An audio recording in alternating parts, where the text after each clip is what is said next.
at StopMyBugs.com. Wrap up the year sales event at Waynesboro Chrysler Dodge Jeep Ram. Beat the deadline now through the end of the month. Price drop. Rams, Renegades, and Grand Cherokee L's up to $10,000 off. We'll pay off your credit card up to $1,000. Good to go. Waynesboro.com. Every Georgian.org. Georgia Memory Net. Clarity, care, community. Watch WRDW News at 5:30 weekdays for What the Tech. Sponsored by Augusta Preparatory Day School, leading the CSRA in STEM education. Tarex lasts, including steroids, without talking to your doctor. Ask your specialist about Dupixent. From our family to yours, Merry Christmas and Happy New Year. Don't wait. Drastic discounts right now. The Wrap Up the Year sales event at Waynesboro Chrysler Dodge Jeep Ram. Rates as low as 2.9%.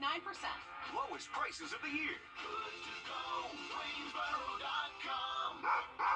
From our family to yours, Merry Christmas and Happy New Year.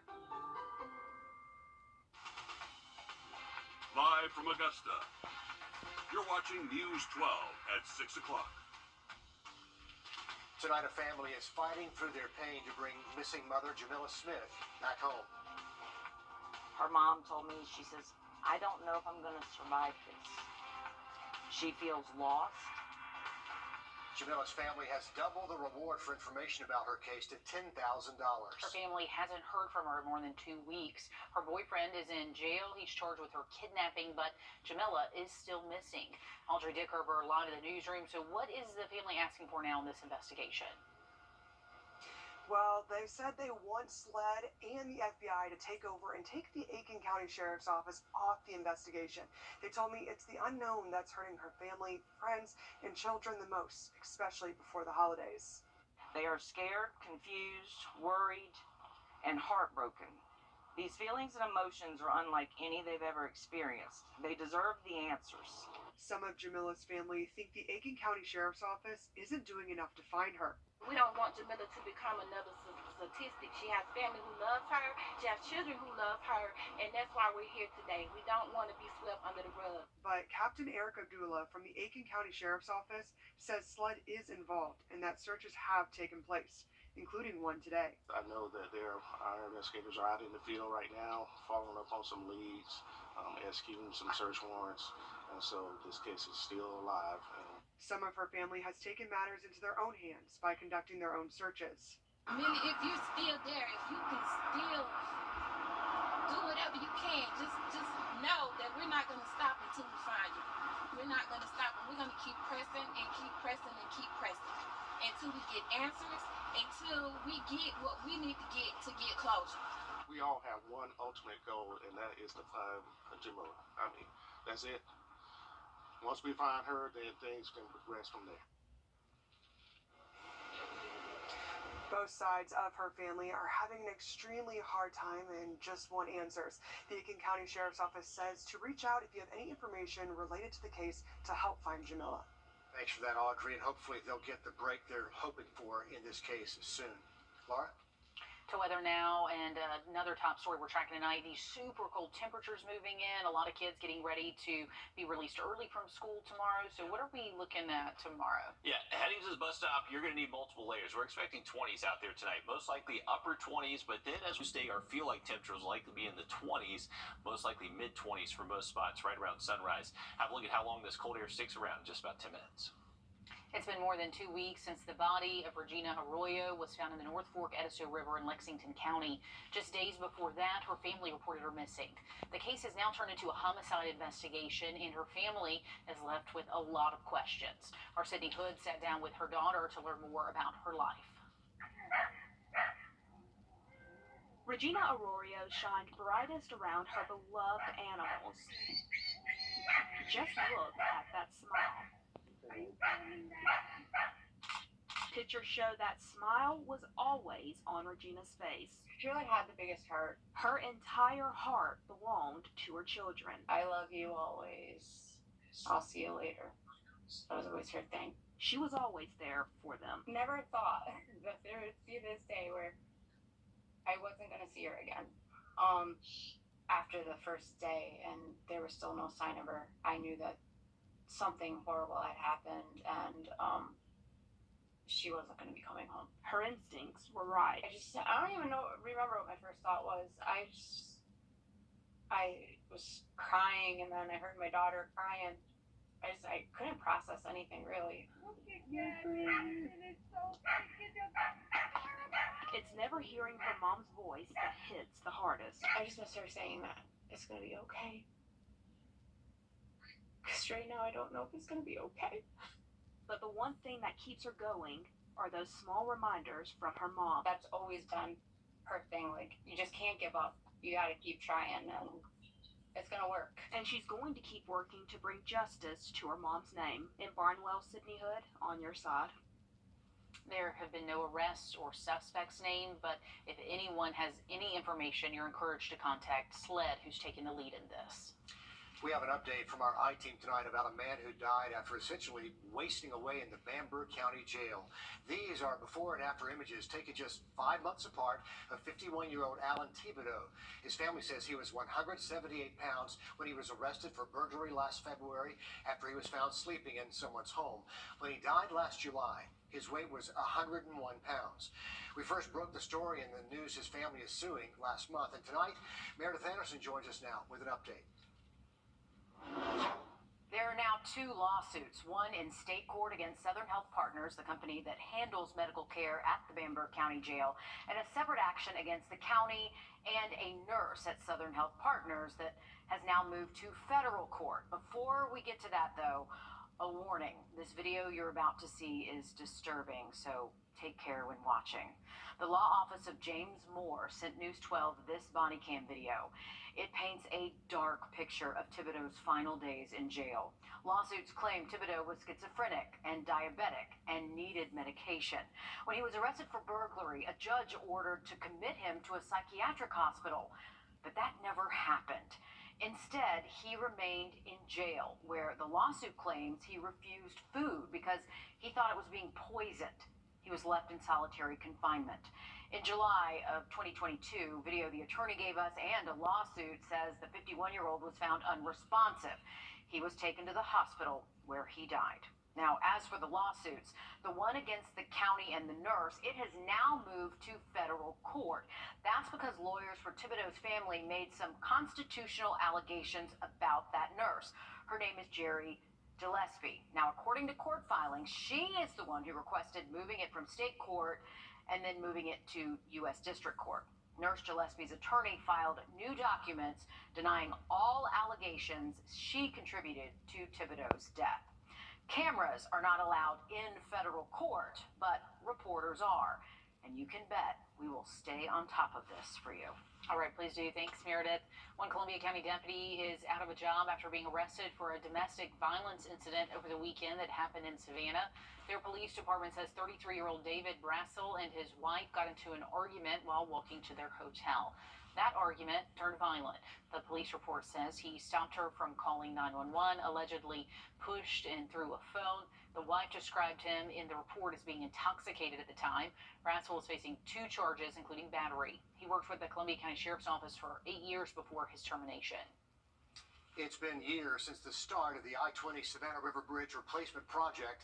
Work started back in 2019, and the estimated completion date was set for this year, but lots of delays have pushed that back and back and back. And this is what the bridge work looked like back in March.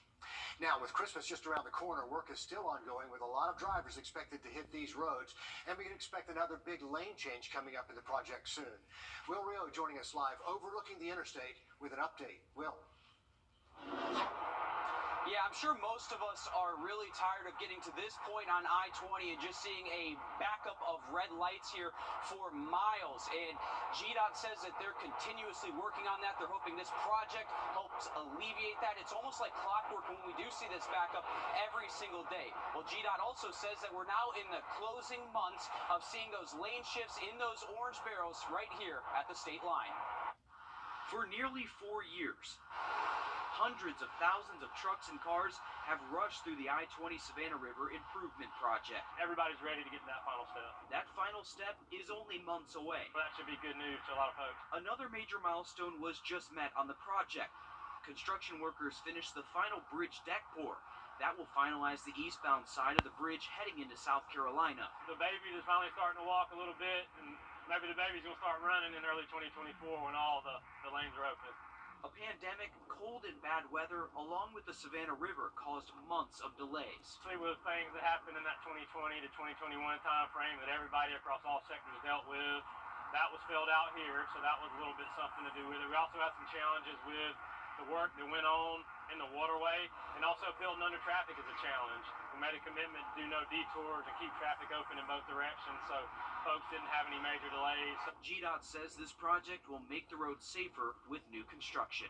These are going to be brand new structures with very large inside and outside shoulders, so if there is a crash, not only do you have an extra lane, you have extra space to the inside and outside for our emergency responders to safely move that situation over.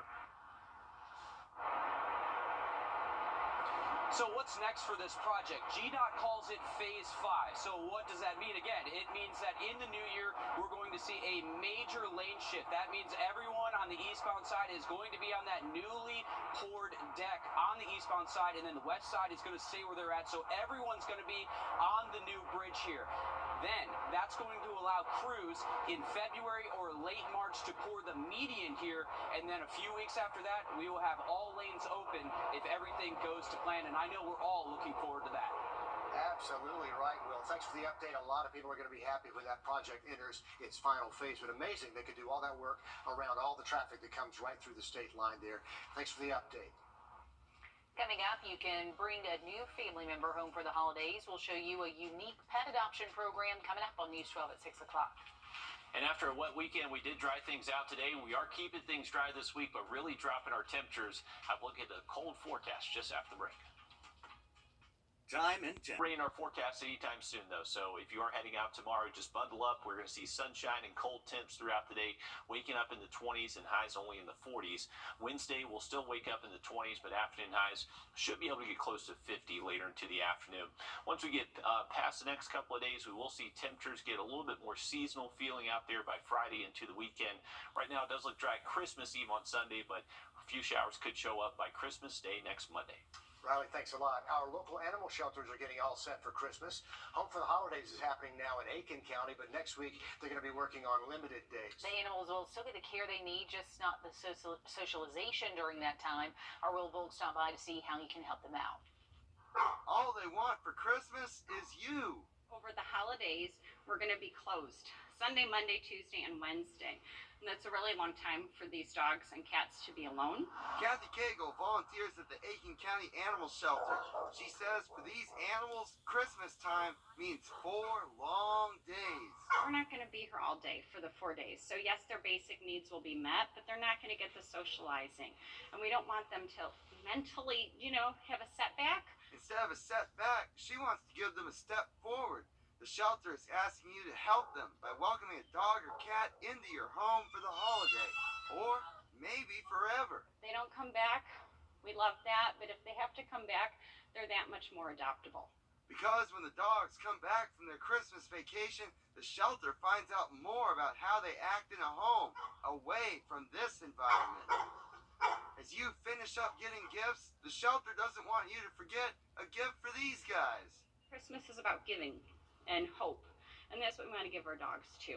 In Aiken, Will Volk, on your side. So to pre-register, email the shelter by Saturday, and they'll match you with an animal. You do have to live in Aiken County for this offer, though. And it sounds like a great offer, great chance to hopefully test it out and hopefully never bring them back. Some sweet animals there in the shelter. High school football season was a wild ride from start to finish. Dan joins us tonight in sports to reveal the Georgia Under the Lights top 5 plays of the year. Plus, work will begin soon on downtown Augusta's parking project, but how long will neighbors and drivers be impacted? We have the answers coming up at 6 o'clock. First Alert Radio. We are excited to announce that the Medicare Specialist is now 64 Insurance Group. And while we've expanded our portfolio to include other health insurance products, we are still your go-to for all things Medicare. Don't wait until you're 65 to call. AreYou64.com. The CSRA's favorite roofing company. Hey, Jill, what's the matter? Man, this name change is stressing me out. Everyone will know we still specialize in Medicare. Yeah, I know that. What about this? Are-you64.com. On Your Sideline, sports brought to you by the Hawk Law Group. Our local footballers provided us with so many amazing moments this season that I thought it was a good idea to relive those moments in the best way possible and the most exciting way possible by bringing us the Georgia Under the Lights Top 5 Plays of the Year. Coming in at number 5, at the bend, Swainsboro's DeMello Jones makes a man miss, breaking up the sideline and then drops a defender with a nasty stiff arm right here. Kirby Smart's gotta love that from the Georgia commit. Jones had 4 touchdowns in that game. Coming in at number 4, Aquinas quarterback Jim Franklin breaks multiple tackles and then launches this ball deep downfield to Jax Rhodes, who makes a beautiful over-the-shoulder catch, and then he shakes the defender, going the rest of the way for the score. Talk about making a play above the X's and the O's on that one. Number 3, way back in week 1, Augusta Christian's Wilson Donnelly threw a perfect ball to the back of the end zone, and Devin Carter makes a spectacular catch, mossing 2 defenders for the touchdown. Coming in at number 2, Harlem's Ethan Evangelista avoids the pass rush here, doing his best Patrick Mahomes impression, and then he throws a dime between 2 defenders to Cayman Davis, who reels it in for the touchdown. That's what we call a little backyard football where I'm from. Now, coming in for our Georgia Under the Lights Play of the Year, it comes to us from Laney's Carl Holmes, who used this opportunity in the playoffs to turn that field into a giant slip and slide, breaking at least 8 ankles on that play before cruising into the end zone for the touchdown. Now, we've got plenty more where that came from, because the top 5 plays from our South Carolina teams will be revealed tomorrow night. All right, thanks, Dan. From gutters to sidewalks and curbs, several zones in downtown Augusta started getting a major facelift this year. That's 5th, 6th, 13th, and Green Streets. The multi-million-dollar project started back around May with work impacting traffic, businesses, and more in the area.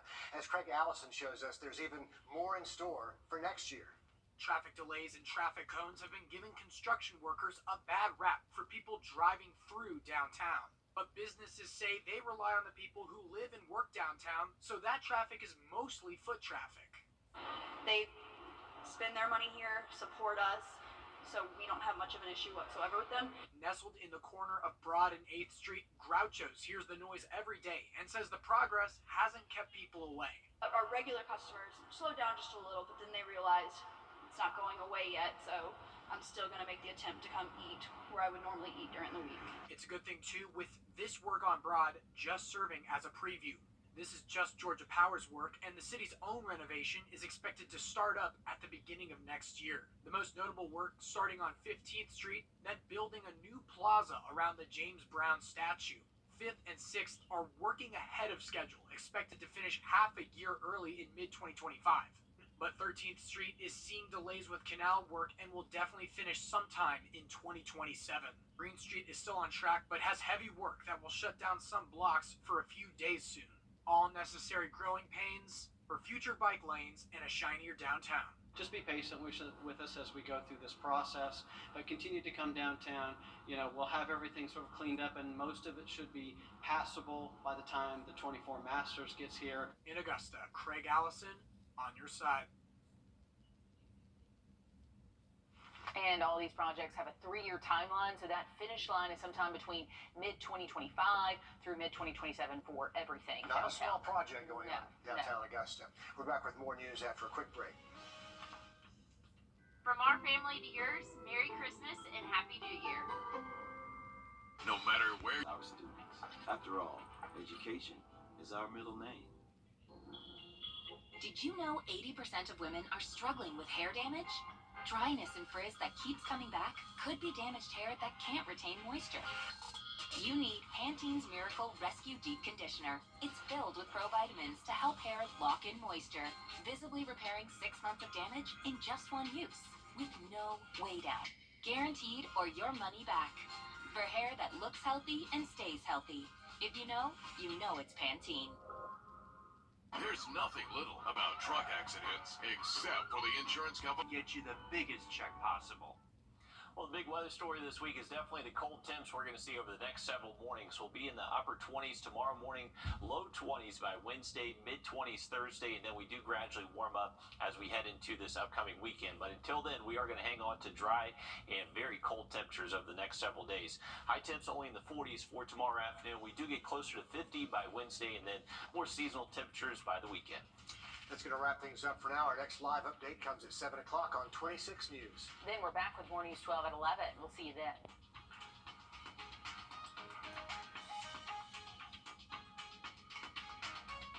At the CBS Evening News, we focus on solutions, finding solutions to help people understand what are the right choices to make for you and your family. iPhone 15